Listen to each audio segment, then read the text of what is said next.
नमस्कार। जीवन में असली खुशी क्या है? खुशी का राज क्या है? कुछ लोग सोचते हैं कि खुशी का राज केवल धन है। धन से खुशी प्राप्त की जा सकती है, बाकी नहीं। तो ये सोच बिल्कुल गलत है। धन होना चाहिए, बिना धन के जीवन व्यर्थ है, ये मैं मानती हूँ। परंतु खुश रहना ये व्यक्ति अपनी फितरत में अगर बना लेना, तो धन न होकर के भी वो अपने जीवन को अच्छे से गुजार सकता है। कई लोग सोचते हैं कि चलो लोग अच्छी अच्छी फेसबुक पे, इंस्टाग्राम पर, व्हाट्सएप पे ये अपनी डीपी वगैरह लगाते हैं, फोटोज लगाते हैं, बड़े खुश है। ऐसा नहीं है, उनके जीवन में भी गम है।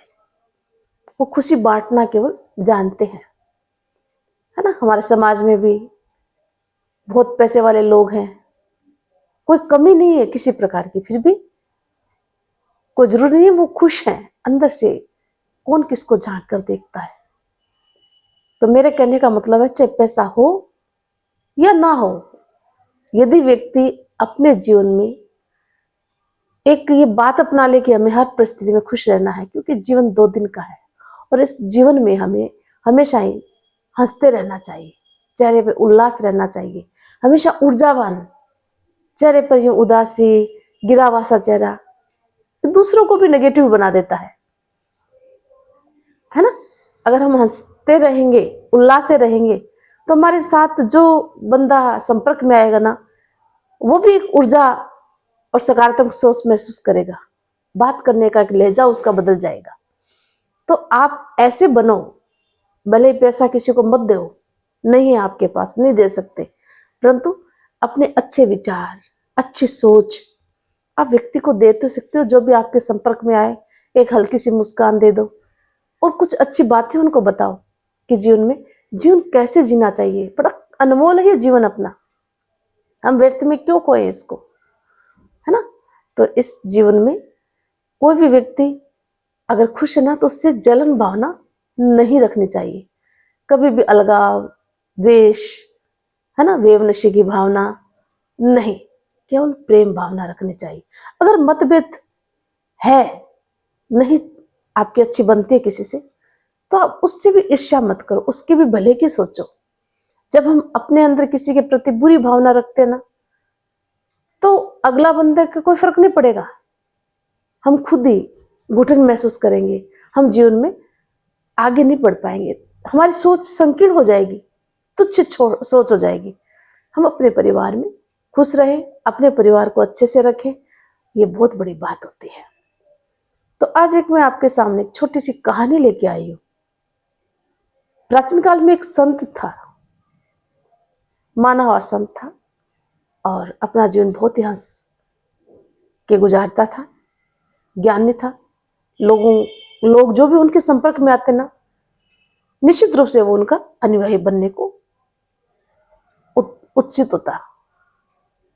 उनको ऐसा लगता है कि ये महात्मा जो है हमेशा देखो खुश रहते हैं, खुद तो खुश रहते ही हैं, और उनके पास जो भी लोग आते हैं ना, उनसे जुड़ते हैं, वो भी हमेशा खुश रहते हैं। बिल्कुल ईगो नहीं, बिल्कुल घमंड नहीं। अब लोग तो कुछ शिक्षा प्राप्त करने के लिए आते हैं, अब जिनके अंदर बुरे विचार होते हैं ना, वो तो कहीं ना कहीं अपना रास्ता ढूंढते हैं एक बार। और वो जो संत थे, वो केवल धर्मांध यानी धर्म का कार्य करते थे, धर्म से जुटे रहते थे, धर्म धंधा ही करके अपनी आजीविका का साधन था उनका, और कोई काम ना था। तो धर्म अध्यात्म से जुड़ करके और समाज में अच्छाई फैलाना, बस वही काम था। एक बार 4 चोर उनको रोज देखते और देख करके चले जाते हैं। चारों आपस में बात कर रहे थे कि खुशी का राज क्या है, ये संत इतना खुश क्या है, हो सकता है इतने लोग मिलते हैं उनको खूब, जबकि वो किसी से कुछ लेते नहीं थे, केवल भिक्षाटन, थोड़ा जो खाने को मिलता वो खा लेते थे। अब वो 4 चोर एकांत में देख करके और संत को उठाकर अपहरण करके कहीं ले जाते हैं। उनको शक हुआ कि धन है इनके पास, सुखदामणि है, और इसलिए सुख भोग रहे हैं इतना। हमेशा चेहरे पे खुशी रहती है, उल्लास रहता है, एक ऊर्जा चेहरे पर दमक रहती है, चमक रहती है। ये हर व्यक्ति के चेहरे पर नहीं रहती है। चोरों को शंका हुई, जंगल में ले गए, संत को समझ में आ गया कि ये सही व्यक्ति नहीं है। वो घबराए, संत थे कैसे घबराते। उन्होंने पूछा, भाई बोलो मुझे यहाँ क्यों लाए हो आप? कि हमने सुना है कि आपके पास सुखदा मणि है, सुख देने वाली, यानी बहुत धन है आपके पास, हमें वो धन दे दो, नहीं तो हम तुम्हें मार देंगे, जान से हाथ धोना पड़ेगा। तब संत ने कहा कि भाई मेरे पास सुखदा मणि है, मैं कब मना कर रहा हूं, परंतु एक एक को बताऊंगा। मैंने चोरों की वजह से चारों दिशाओं में वो सुखदा मणि छुपा के रखी है। अच्छा, एक एक करके आए, कान में कहा कि आप उत्तर दिशा के जाओ, आप पूर्व, चारों को चार दिशा में। और ये भी बता दिया कि खोपड़ी के नीचे चंद्रमा की जो छाया पड़े ना, वहां आपको खोदना, वहां आपको सुखदा मणि मिल जाएगी। अब उनको लगा कि ये तो बड़ा अच्छा धन हाथ लगा। वो तो चारों दिशाओं में चले गए सुखदा मणि खोजने धन कि मैंने चोरों की वजह से वो गाड़ रखी है। संत ने कहा, संत को तो पता था यही चोर है। वो पेड़ के नीचे सो जाते हैं। अब वो बेचारे रात को चंद्रमा जैसे उदय होता है तो अपनी सर यानी खोपड़ी के नीचे, और चंद्रमा की जैसी छाया पड़े, अब इतनी सी आए, कभी इधर कभी उधर, ये गड्ढे खोद खोद के खूब परेशान हो गए, कहीं उनको धन नहीं मिला, थक हार कर गए। और वो चारों संत के पास आते कि आपने तो झूठ ही हमें जो है बताया, कहीं कोई धन नहीं मिला, मूर्ख बना दिया हम लोगों को। तब संत ने कहा कि मूर्ख नहीं बनाया तुम लोगों को, मैंने तुम्हें यथार्थ से जोड़ने का कार्य किया है। मुझे पता है कि आप चोर हो, भाई मेरे पास धन कहां से आता। आपने जो पूछा ना, उसका प्रत्युत्तर देने के लिए, जो वास्तविकता उसको मैंने दिखाने के लिए तुम लोगों को ये कदम उठाने के लिए कहा था।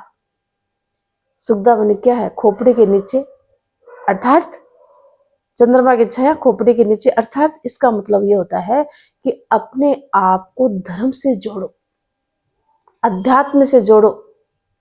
इससे बड़ा सुख कहीं नहीं है, यही सुखदा मणि है। अगर आप जीवन भर चोरी करते रहोगे तो आप डरे डरे रहोगे, कहां खुशी रहेगी चेहरे पर? क्या आप अपने परिवार को सुकून दे पाओगे, खुशी दे पाओगे? क्यों ना आप अपना मानव जीवन जो मिला है उसको अच्छे कर्म थोड़े ही करो, मेहनत कम करो, चाहे वो भी आप कड़ी मेहनत करके लाते हो, चोरी भी करके लाते हो, तो उस जगह आप कर्म करो, अपने परिवार का पालन पोषण करो, साथ में धर्म से जुड़ो, तो आपको कहीं डर सताएगा ही नहीं, जीवन बदल जाएगा। संत की बात सुनकर के चारों के चारों चोर संत के चरणों में गिर गए, उनकी दशा ही बदल गई, जीवन ही बदल गया। उन्होंने हमेशा जो है जीवन में जो है चोरी न करने की कसम खाई और संत को दंडवत प्रणाम करके बोला कि संत महात्म, आपने तो हमें इतना बदल दिया कि हम औरों को भी बदलने की कोशिश करेंगे। तो कहने का मतलब है, इस कहानी से, छोटी सी कहानी है ये, हमें ये शिक्षा लेनी चाहिए कि हमें अपने जीवन को व्यस्त जिंदगी में भी ईश्वर से जोड़ना चाहिए, अध्यात्म से जुड़ना चाहिए। कुछ नया सीखने को कम नहीं करना चाहिए, कभी भी हर दम कुछ ना कुछ सीखना चाहिए, और अध्यात्म से जुड़ करके ईश्वर की भक्ति करके, हम भक्ति थोड़ी समय करें पर तन मन धन से करें। कोई जरूर नहीं हम 2 घंटे 3 घंटा पूजा पाठ करें, तो 2.5 अक्षर प्रेम का पढ़े सो पंडित होए। तो वैसे थोड़ी सी ही भक्ति करो, भावना से करो। ईश्वर तो भावना का भूखा होता है, और अपने आप को ईश्वर से जोड़ के देखो, जीवन की दिशा ही बदल जाएगी। जीवन का असली मकसद पता चल जाएगा कि जीवन है क्या। ये सब दिखावा है, ये संसार में जो सुख है ना, ये विलासिता, ये सब कुछ क्या है? कुछ नहीं है। ये सब साथ नहीं जाने वाले हैं, साथ जाएंगे हमारे अच्छे कर्म। पर हमें जिस निमित्त से यहाँ भेजा है उसको पूर्ण करते हुए हमेशा ईश्वर से जोड़ करके अपने जीवन को जो है जीना चाहिए। वही हमें भवसागर से पार उतारेगा। तो मेरे कहने का यही तात्पर्य है कि जीवन, ये ना सोचो हम बुढ़ापे में पूजा पाठ करेंगे, है ना। थोड़ा सा ही लो भगवान का नाम लेना, अभी से प्रारंभ कर दो। बुढ़ापा किसने देखा? चाहे तीर्थ व्रत कर पाओ या न कर पाओ जीवन में, परंतु आप ईश्वर से जुड़ो, अपनों की सेवा कर दो, अपनों का ख्याल रख लो, वही ईश्वर सेवा होती है, वो ईश्वर की भक्ति होती है।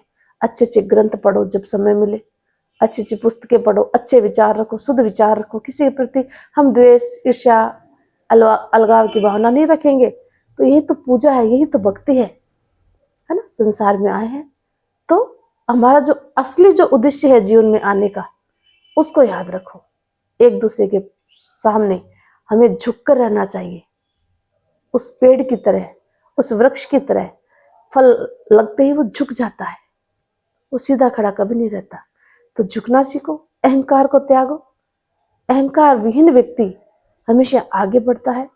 जीवन में दुख और सुख तो आते रहते हैं, धूप और छांव की तरह, वो तो आएंगे तो चले भी जाएंगे।